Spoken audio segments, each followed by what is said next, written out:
Halo, kita ketemu lagi di video gabut part sekian kalinya dan kali ini tuh agak sedikit ngerancu nih, mulai agak berbelok ya ide topiknya. Karena aku mulai kehabisan topik untuk konten aku, cuman ya udahlah ya. Dan di video kali ini tuh aku bakalan sedikit bercerita, bukan bercerita sih ya, memberikan semacam saran atau whatever else you called. Karena aku tuh berharap banget buku-buku yang akan aku mention di video kali ini tuh bakalan difilmkan.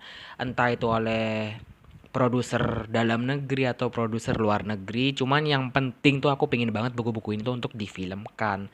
Dan FYI sekali lagi aku akan bercerita kalau sebenarnya ini adalah remake dari video yang sudah terhapus oleh handphone aku.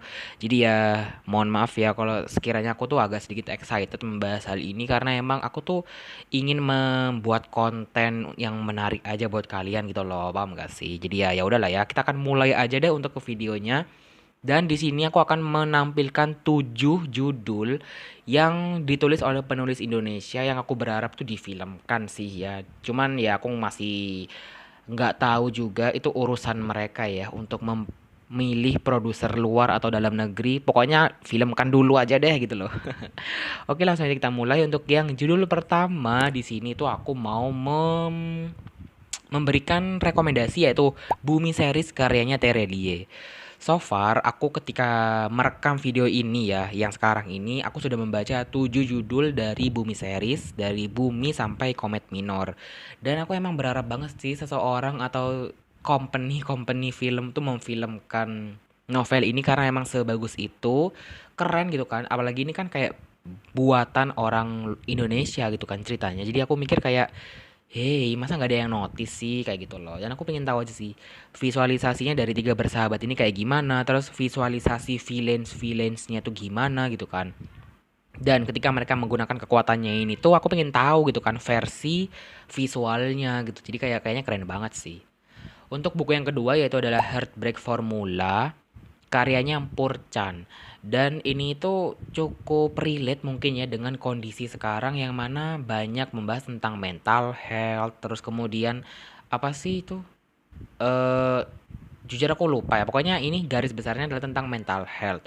Yang mana memang kayaknya target pasarnya kalau untuk anak muda itu cocok banget ya kalau dijadiin film. Karena seperti yang kita tahu, banyak banget sekarang film-film yang teen lead, if I can say. Kayaknya teen lead gak sih genre kayak gitu itu. Pokoknya yang membahas tentang mental health dan memang menurut aku tuh kayak lagi rame aja di Indonesia ya enggak sih.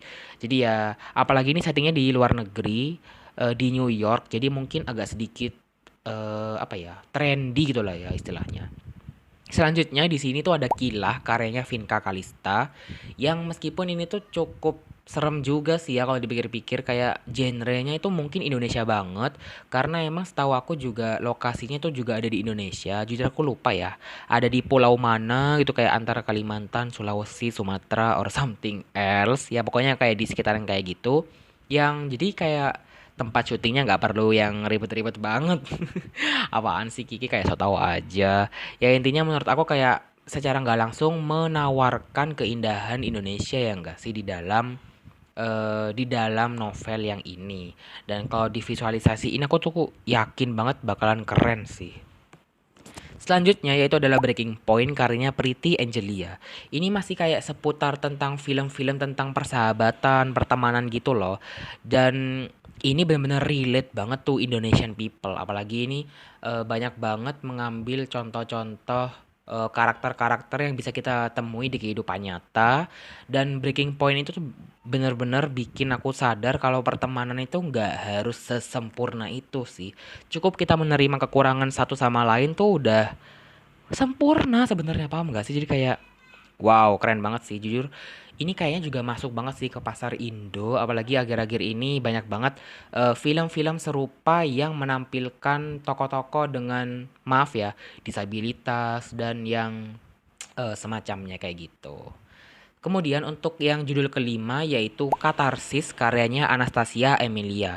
Ini aku nggak tahu ya, seingat aku ini difilmin apa belum ya. Pokoknya ada ya rumor kalau Katarsis mau difilmin atau mau jadi series atau mau jadi apapun itu. emang ini gore banget sih, aku nggak bisa kebayang gimana kalau mau difilmin.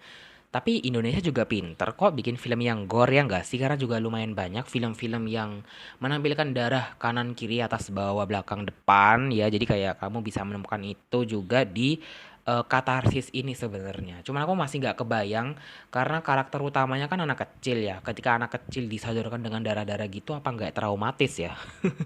Ya intinya aku berharap aja ada yang bikin filmnya karena ini cukup traumatis ya itu tadi ya traumatis. Oke, untuk judul keenam ini sedikit semangat nih aku bahasnya yaitu 9 Misi Sang Penjaga karyanya Charon.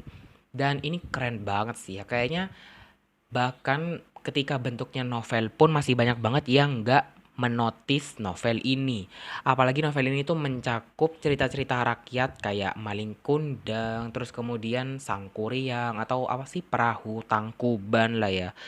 Pokoknya banyak banget dah cerita-cerita rakyat yang dikemas dalam bentuk novel tapi yang lebih modern gitu dan memadukan unsur-unsur time travel terus kemudian ada unsur kayak persahabatannya juga jadi ada.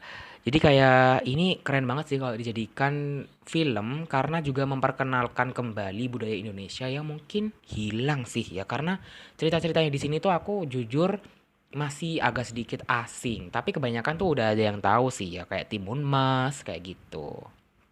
Nah, ini adalah yang terakhir yaitu judul yang ketujuh yaitu Persona karyanya Fakhrizina Amalia. Ini nggak yang terlalu wow banget sebenarnya sih karena ini genrenya romance yang sekali lagi cocok lah ya sama pasar Indonesia yang suka romance dan aku pikir eh ya why not gitu kan. Ya karena juga selain romance di sini tuh juga ada kayak filosofinya gitu sih dan ada scene-scene yang cukup indah yang ketika membayangkan secara versi novel aja tuh aku udah bisa membayangkan keindahannya. Gimana lagi kalau dibikin dalam bentuk film gitu kan. Jadi aku mikir kayaknya keren juga sih kalau ini dijadikan film. Apalagi settingnya itu di sekolah. Kebanyakan di sekolah. Jadi aku mikir kayak oke, keren. Dan juga ini setting tempatnya tuh di Palangkaraya. Jadi mungkin sekali lagi novel-novel yang sudah aku sebutkan tadi itu memang secara nggak langsung menampilkan keindahan alam yang ada di Indonesia. Oke, itu tadi adalah novel-novel atau buku-buku yang aku berharap banget difilmin yang bukunya ini tuh ditulis oleh penulis Indonesia. Kalau kamu punya rekomendasi lain atau mungkin kepikiran satu judul lain nih dari penulis Indonesia yang mau banget kamu itu visualisasikan dalam bentuk film, boleh banget komen di kolom komentar. Cuman bukan aku ya yang bertanggung jawab untuk memfilmkan. Ya kita mungkin bisa mengkontak atau meneror dikit pihak publisher atau produser untuk membuatkan film-film ini ya tolong gitu. Ya, kayaknya gitu aja dan aku berencana untuk bikin lagi part 2-nya sebenarnya karena part 2-nya itu termasuk dari video yang hilang gitu kan. Ya udah. Part 2-nya tuh akan membahas tentang buku-buku yang aku harap akan difilmkan tapi dari penulis luar negeri. Ada 7 judul juga, jadi kamu bisa tungguin aja ya untuk video yang selanjutnya itu. Terima kasih buat yang sudah nonton and I'll see you on my next one. Dadah.